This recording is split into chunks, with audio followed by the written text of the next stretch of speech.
Muhammad Sallallahu Alaihi Wasallam, yang mana Nabi Muhammad Sallallahu Alaihi Wasallam ini adalah Nabi akhir zaman, Nabi kita semua.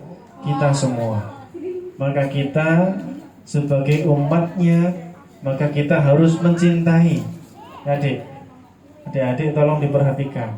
Kita sebagai umatnya Rasulullah, maka kita harus cinta kepada Nabi Muhammad Sallallahu Alaihi Wasallam. Bagaimana kita cara bercinta dengan Nabi Muhammad? Mengetahui tanggal lahir. Bukti cinta dengan Nabi Muhammad itu adalah memperbanyak membaca sholawat. Ya, ini adik-adik ada yang hafal sholawat gak nih? Hafal. Saya pengen ngetes satu saja. Sholawat Ibrahimiyah. Ini sholawat yang biasanya kita gunakan untuk sholat. Kalau kita sholat wajib membaca sholawat atau dianjurkan membaca sholawat Ibrahimiyah. Ada yang berani gak di sini? Kalau nggak ada yang berani saya tunjuk ini. Ada yang berani maju? Membaca sholawat Ibrahimiyah. Jara berani Jara? Ayo Jara. Oh Fikri. Ayo. Kalau nggak ada yang berani berarti malu-maluin gurunya ini. Ayo. Ada yang berani nggak ini baca sholawat Ibrahimiyah? Ayo Fikri. Rezel. Ayo sholawat Ibrahimiyah. Nggak ada yang berani? Nggak ada. Bareng-bareng ya. Bareng-bareng. Biasanya saya yakin santri-santri di sini paham dan hafal. Cuma karena minder, ya kan? Minder jadi nggak berani maju. Bareng-bareng ya. Kita mulai dari at-tahiyat saja. Sholawatnya dimulai dari at-tahiyat. Ayo bareng-bareng. Bismillahirrahmanirrahim. At-tahiyyatul mubarakatus sholawatut thayyibatu lillah. Assalamu alayka ayyuhan nabiyyu wa rahmatullahi wa barakatuh. Assalamu alayna wa ala ibadillahis. Ashhadu an la ilaha illallah wa ashhadu anna Muhammadar Rasulullah. Allahumma salli ala sayyidina Muhammad wa ala ali sayyidina Muhammad kama sallaita ala sayyidina Ibrahim wa ala ali sayyidina Ibrahim wa barik ala sayyidina Muhammad wa ala ali sayyidina Muhammad kama barakta ala sayyidina Ibrahim wa ala ali sayyidina Ibrahim fil alamina innaka hamidun majid. Wah, hafal semua kan? Mamanya juga hafal tuh. Ya kan? Kalau bareng-bareng hafal, tapi kalau sendirian grogi. Nah ini gak apa-apa. Jadi awalnya memang grogi. Dulu saya ketika ceramah pertama kali juga gemeteran Bu, gak bisa tidur siang malam.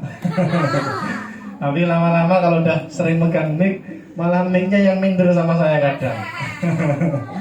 Tadi awal kita tawasul mic-nya minder, ya kan? Mic-nya itu ngerek terus dari tadi. Alhamdulillah. Jadi maulid kita ini merupakan bentuk apa? Cinta kita kepada Nabi. Kalau kita cinta pada Nabi, maka kita harus memperbanyak membaca sholawat.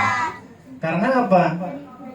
Karena Nabi Muhammad itu adalah Nabi yang paling mencintai umatnya. Kita sebagai umat Rasulullah, kita harus bangga. Kenapa? Karena dulu ketika Rasulullah meninggal dunia, yang disebut bukan istrinya, bukan anaknya, bukan sahabatnya, tapi yang disebut adalah umatnya. Ketika beliau mau meninggal, apa yang diucapkan beliau? Ummati, ummati, umatku, umatku. Bagaimana nanti nasibnya? Rasulullah mau meninggal saja, beliau memikirkan umatnya, memikirkan kita semua. Maka kita sebagai umatnya harus cinta, harus mencintai Rasulullah melebihi segalanya. Siap? Siap? Mencintai Rasulullah melebihi segalanya, siap? Nah, kalau mencintai Rasulullah, pada malam hari ini kita mengadakan maulid. Apa yang engkau berikan untuk maulid ini? Itu merupakan bentuk cinta kita pada Nabi Muhammad Sallallahu Alaihi Wasallam. Karena apa? Jihad itu pertama dengan harta kita. Kita berjihad dengan harta. Ngaji butuh kita beli kitab, kan begitu? Ngaji, nulis, butuh kawan tulis. Itu jihad dengan harta. Yang kedua, kalau kita tidak bisa jihad dengan harta, maka kita jihad dengan tenaga. Paling tidak nggak bisa bantu maulid, bantu-bantu di sini, bantuin. Kalau tidak bisa, paling tidak kita membantu dengan doa. Bagaimana agar acara maulid kita pada malam hari ini dilancarkan oleh Allah Subhanahu wa ta'ala. Kita berdoa sama Allah. Siap, Dek? Dek, ini ngantuk apa paham ini? Ya, kita minta sama Allah. Minta agar apa? Agar diberikan kelancaran. Dan nanti setelah acara maulid, cinta kita kepada Nabi Muhammad semakin bertambah. Ya, semakin apa? Bertambah. Karena apa? Misi Rasulullah Sallallahu Alaihi Wasallam di dunia ini, tujuannya apa? Bu'istu liutammima makarimal akhlak. Aku diutus oleh Allah ke dunia ini untuk apa? Menyempurnakan akhlak. Karena pada zaman dulu, zaman jahiliyah, zaman kebodohan, itu akhlaknya benar-benar rusak. Akhlaknya benar-benar rusak. Zaman dulu kalau orang Arab ya, kalau punya anak perempuan itu bisa dikubur hidup-hidup. Nah, coba di sini perempuan semua nih. Andaikan lahir pada zaman Rasulullah bisa dikubur hidup. Karena bagi mereka punya anak perempuan itu sebuah aib. Kalau punya anak laki-laki itu sebuah kebanggaan. Itu pada zaman Nabi Muhammad Rasulullah. Maka ketika Islam datang, Islam mengajarkan agar apa? Agar kita ini akhlak kita kepada Allah baik, akhlak kita kepada anak baik, akhlak kita kepada Rasulullah baik, akhlak kita kepada guru-guru kita baik, akhlak kita kepada orang tua baik.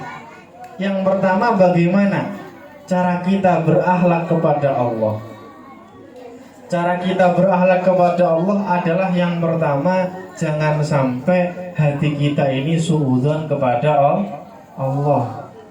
Hati kita ini loh harus selalu husnudzon kepada Allah. Kenapa? Karena dalam sebuah hadis qudsi dikatakan, ana inda dhanni abdi bi.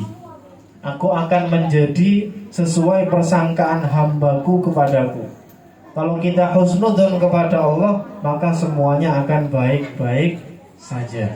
Tapi kalau kita suudzon kepada Allah, tidak terima dengan keputusan Allah, oh berarti kita ini bukan orang yang baik. Mungkin selama kehidupan kita ini banyak hal-hal yang menyusahkan kita.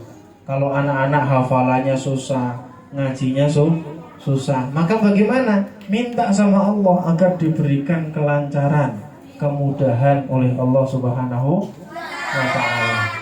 Gitu ya. Kemudian bukti cinta kita kepada Allah apa lagi? Kita melaksanakan sholat. Ya, tadi siapa yang nggak sholat maghrib?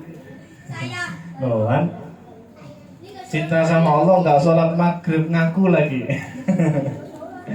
Nah ini biasanya kalau ya Bu ya, mohon maaf nih, anak-anak kalau maghrib udah di sini, biasanya kalau nyampe duluan ketahuan saya ketika ngaji tak suruh berdiri Bu, sampai selesai. Karena apa? Buat apa dia ngaji kalau nggak mau sholat? Lo ngaji di sini tuh diajari caranya sholat. Kok santrinya nggak mau sholat? Maka biasanya tak hukum, tak suruh berdiri. Ya mohon ikhlasnya ya Bu ya. Bu, ikhlas Bu ya. Anaknya dihukum disuruh berdiri karena nggak mau sholat, ya Bu ya. Nah itu. Dan saya juga minta tolong pada ibu-ibu kerjasamanya. Kalau anaknya di rumah nggak sholat, diperintah sholat. Karena Islam mengajarkan ketika anak umur 7 tahun diperintahkan untuk apa? Sholat. Jadi kalau di sini ada anak yang sudah berumur 7 tahun, orang tuanya wajib perintah pada anaknya untuk melakukan sholat. Kalau sudah umur 10 tahun, ya, kalau sudah berumur 10 tahun kok nggak sholat, maka orang tuanya wajib memukulnya, dipukul anaknya. Tapi dengan pemukulan yang tidak menyakitkan, tidak sampai dipukul sampai ada bekas birunya, itu nggak boleh, ya Bu ya. Nah ini kerjasamanya. Jadi kita berjuang bareng-bareng. Karena apa? Untuk mendapatkan ilmu itu syaratnya ada berapa Bu? Ada 6.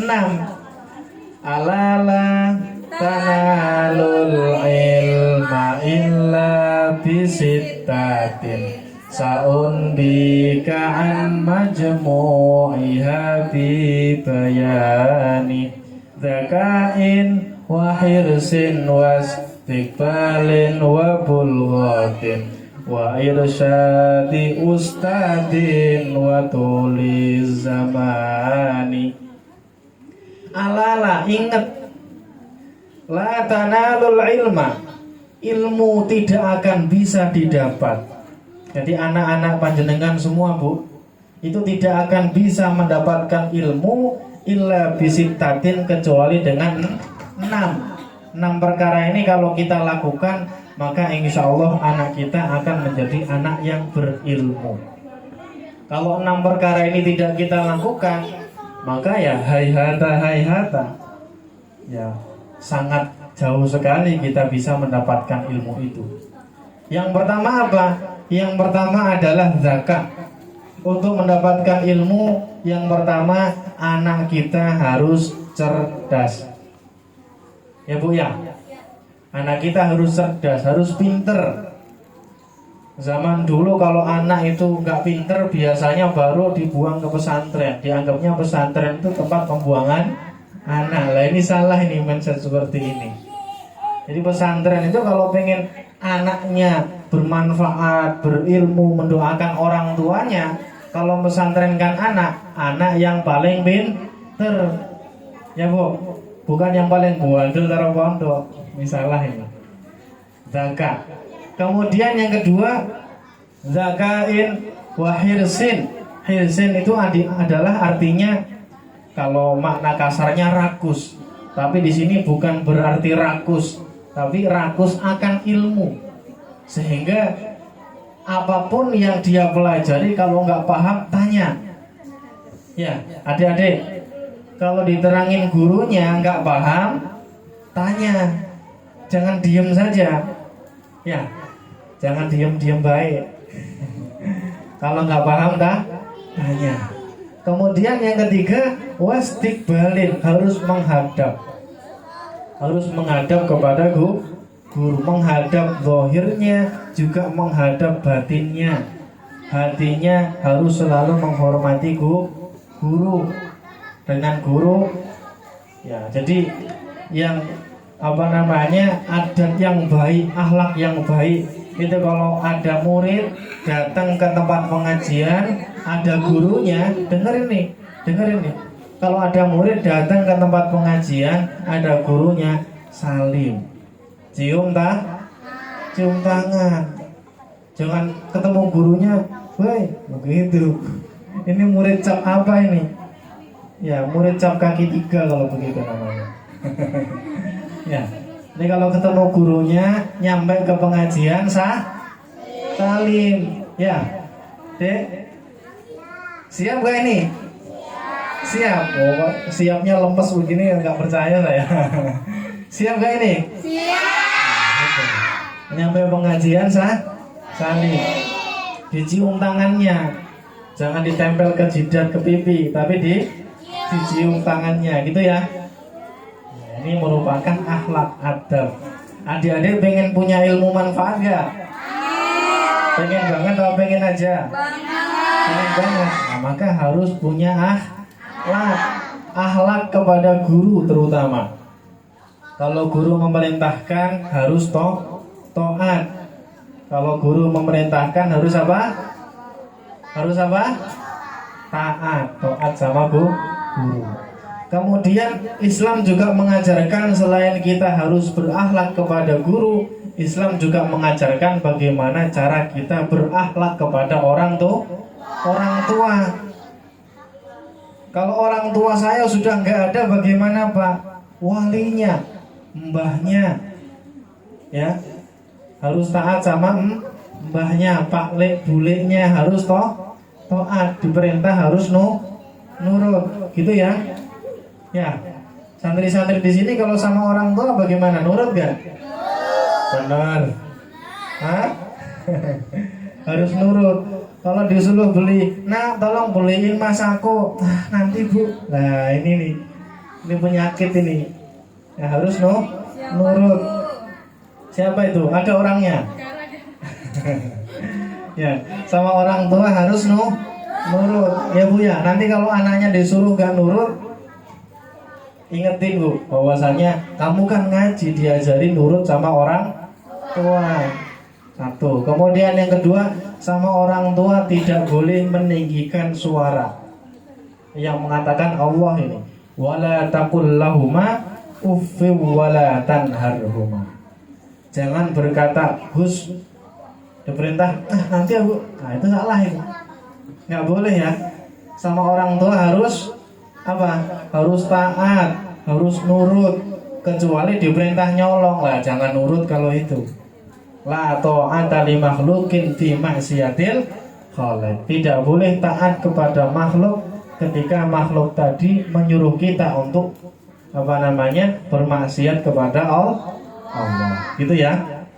Mau orang tua nggak boleh bantah, nggak boleh meninggikan suara, harus berakhlak kepada orang tua. Kenapa? Karena suatu saat nanti kalian akan punya anak. Ya enggak?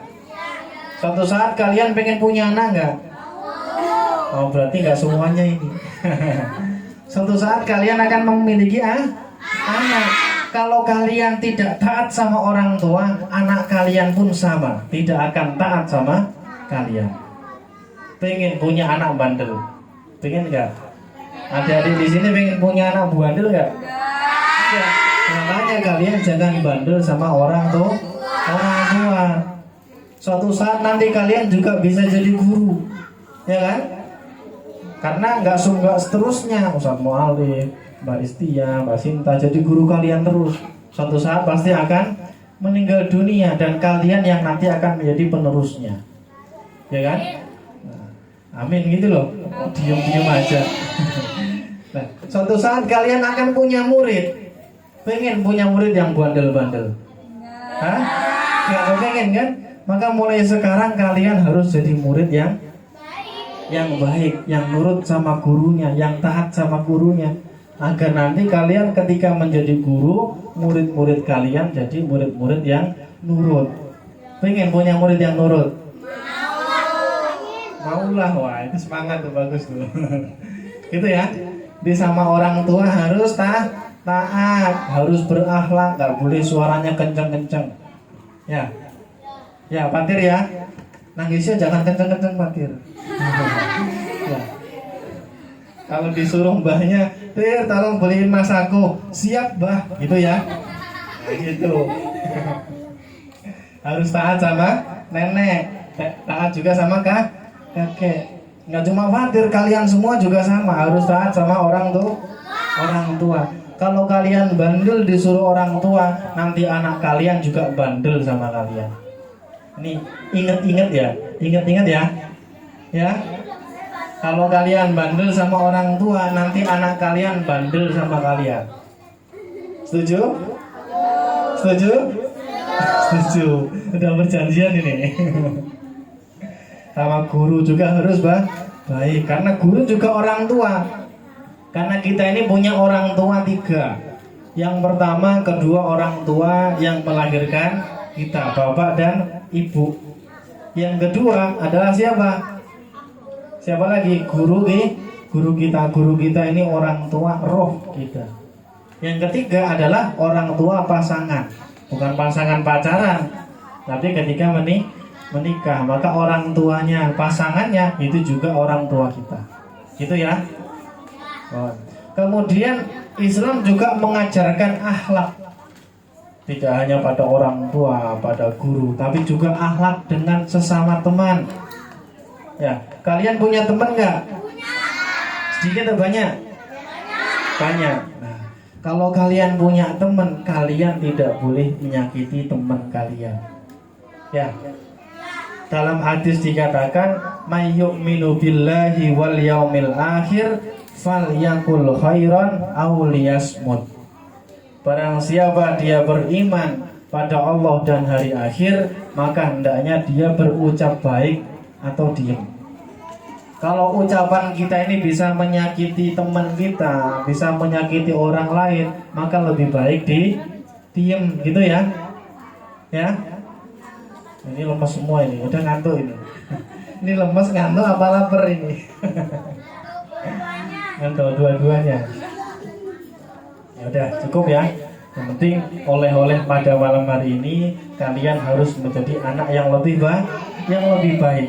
Siap ya? Siap? Kalau siapnya nggak kompak nggak selesai nih. Kalian siap jadi anak yang baik? Taat sama orang tua siap? Taat sama guru siap? Sholat 5 waktu? Bener ya, nanti kalau ada maghrib nyampe sini belum sholat maghrib, siap dihukum? Kok separuh? Ya, kalau waktunya sholat maghrib, ya, kok udah nyampe pengajian nggak sholat maghrib, siap dihukum? Moga semuanya ini. Ya udah nggak apa-apa. Kalau masih kecil belum wajib sholat, masih 5 tahun, tapi perlu dibiasakan. Orang tuanya juga perlu perintah. Itu mungkin ya. Mungkin cukup yang bisa Al-Fakir sampaikan. Kurang lebihnya mohon maaf yang sebesar-besarnya. Wallahul muwaffiq ila aqwamit thoriq. Assalamualaikum warahmatullahi wabarakatuh.